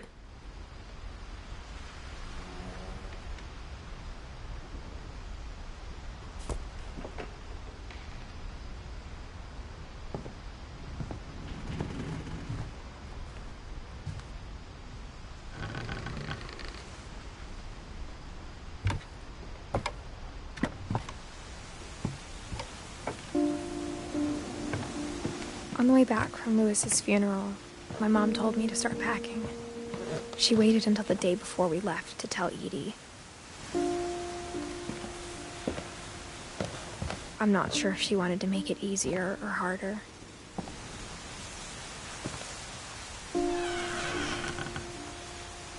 wish we'd stayed. But I understand why we left.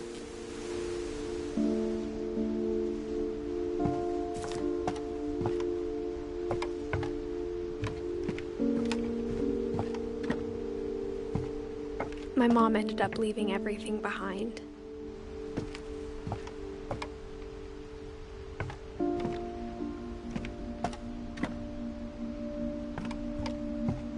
What happened that night had been coming for a long time. Maybe it should have come sooner.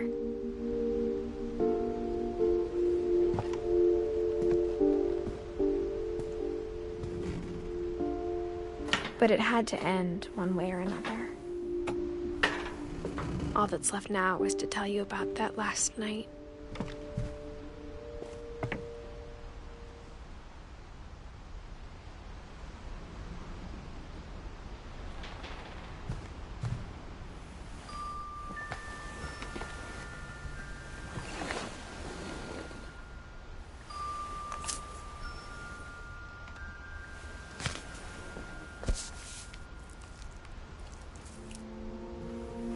That whole last day, Edie just watched us pack and didn't say a word.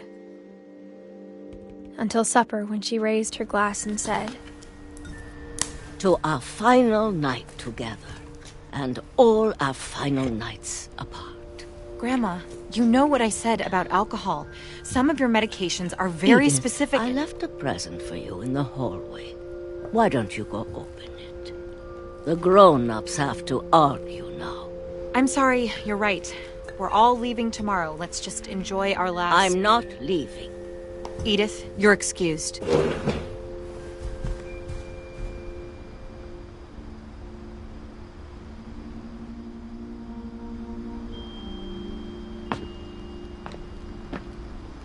The power had been shut off that morning, but Edie always had plenty of candles. When my mom sealed the library, I don't think she knew about the other entrance. Or that Edie had a key to it.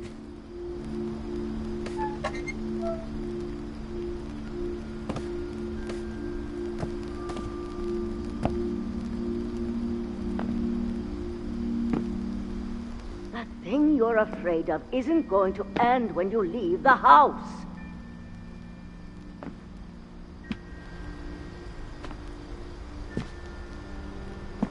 Edith has a right to know these stories. My children are dead because of your stories. I think it's best if Edith and I leave tonight. We'll have the nursing home send a van for you in the morning, okay?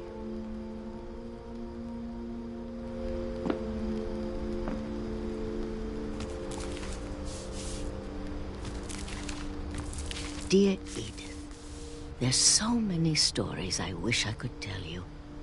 There's only time for one.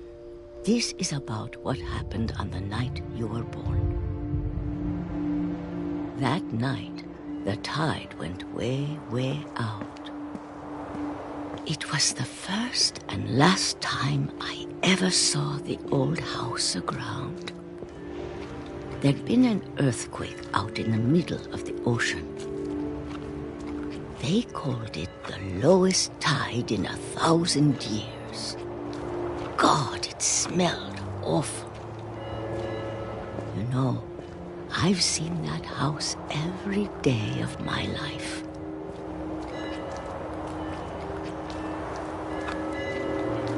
But I never thought I'd go back to it. When the fog rolled in, I lost my way.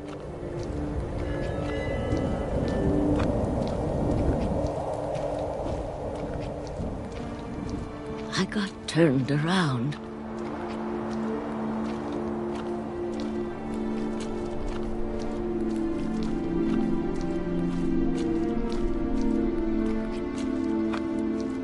For a while, I wandered. I started seeing things.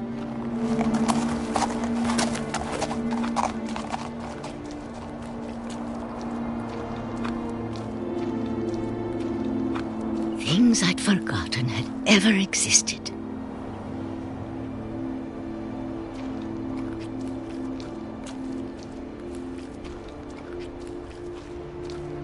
when I saw them, they felt like old friends. That night, a lot of things came back to me.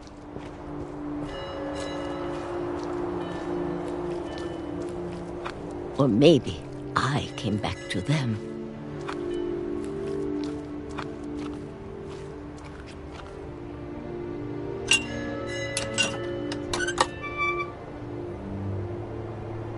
Things I can't explain, but that I need you to try and... Edith, what are you doing in here?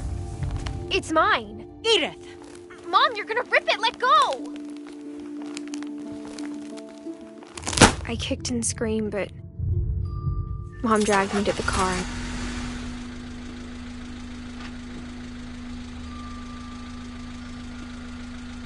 I never saw Great-Grandma Edie again. The next morning, the band came to pick her up, but she was already gone. After that, we moved around a lot.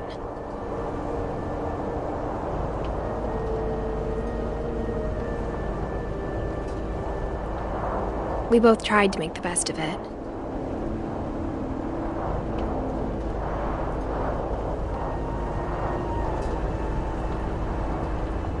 A few years went by.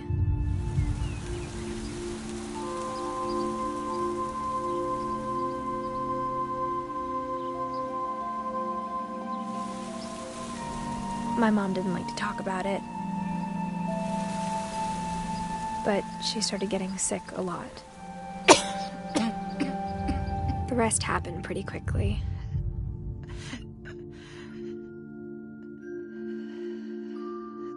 She got better for a while, and then she didn't.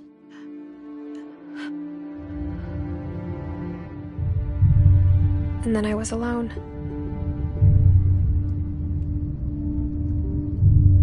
The last Finch left alive.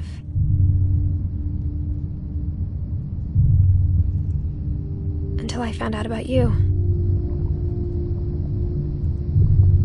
I'm still not sure what to tell you about all this. If we lived forever, maybe we'd have time to understand things. But as it is, I think the best we can do is try to open our eyes.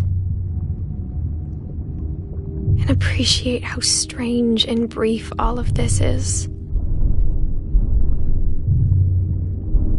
This journal was supposed to be for you.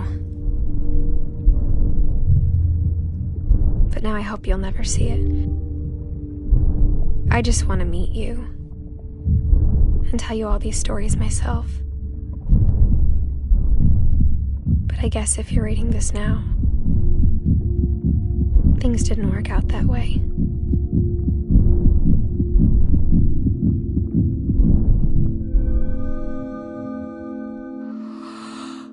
This is where your story begins. I'm sorry I won't be there to see it. It's a lot to ask, but I don't want you to be sad that I'm gone. I want you to be amazed that any of us ever had a chance to be here at all. Good luck.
When Edie told people Sven was killed by a dragon, she could also have said he was building a dragon-shaped slide that collapsed.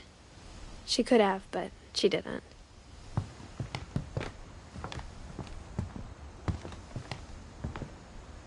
Even in her 90s, sometimes Edie seemed a lot younger than my mother. The only trace Grandpa Sam's first wife, Kay, left on the house was the pink bathroom.